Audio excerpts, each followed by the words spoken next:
Hello and welcome to this lesson. In this short video, we will talk about object of preposition relative clauses. A clause is a part of a sentence, and a relative clause tells us which person or thing or what kind of person or thing the speaker means. A relative clauses are helpful in the sense that they make your text fluent and they help you avoid repeating words. So let's take a look at this example. Here we have two separate sentences. The first sentence, the teacher was nice. The second sentence, you spoke to him in the library. So we want to combine these two sentences into one big sentence. We will use the first sentence as our matrix sentence or as our main sentence, and we will use the second sentence as the relative clause. So the first thing to do is to identify the nouns that refer to the same entity in the two sentences.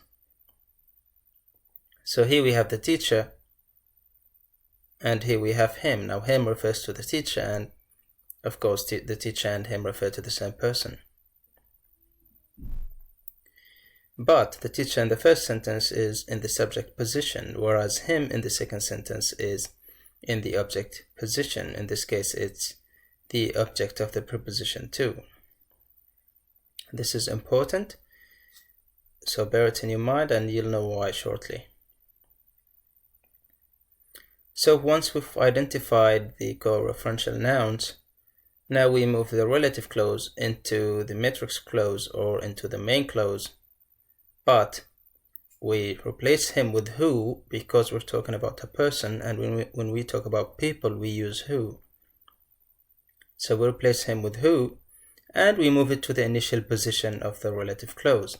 So the new sentence is, the teacher who you spoke to in the library was nice. Now again, all we did was we moved him to this position, the initial position of the relative clause, and we replaced it with who because we're talking about a person. Now if we were to translate this into Arabic, we would get a sentence like this one. المعلم الذي تكلمت معه في المكتبة كان لطيفا. Now here we have المعلم, the teacher, which is the subject, and we have الذي, which is the equivalent to who in English, which is holding the object position, and we also have him. So we have one subject and two objects. Now this is called pronoun retention. It's compulsory in Arabic. So Arabic allows for two objects to be in the same sentence. So a back translation of this would be something like this. The teacher who you spoke to him in the library was nice. So if you remember what we said earlier, so who replaces him, and him is in the object position. So who holds the object position now, and we do not need to repeat the object again, so we get rid of the pronoun him.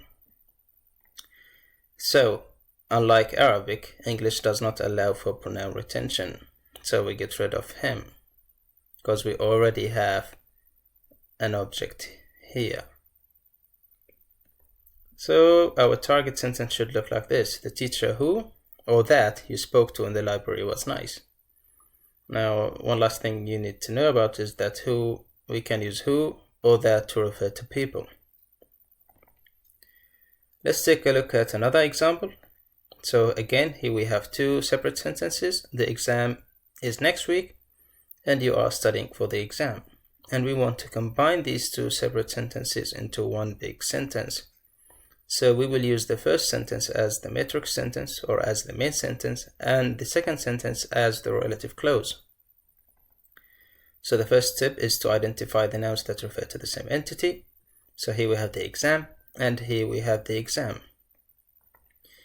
The exam here is in the subject position, whereas here it's in the object position. In this case, it's the object of the preposition for.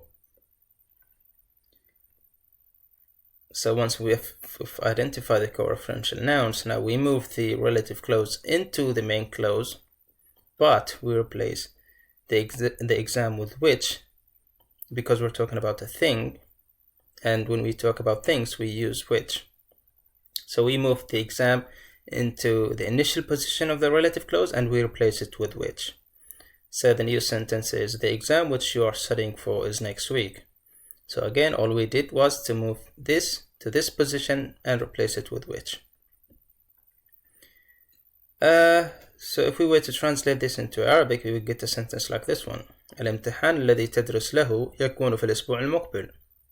So again, we have one subject and two objects. This is called pronoun retention, which is compulsory in Arabic. A back translation of this would be a sentence like this one. So the exam which you are studying for it is next week. And as we saw in the first example, English does not allow pronoun retention, and we already have an object, so we do not repeat the object, so we get rid of the pronoun it.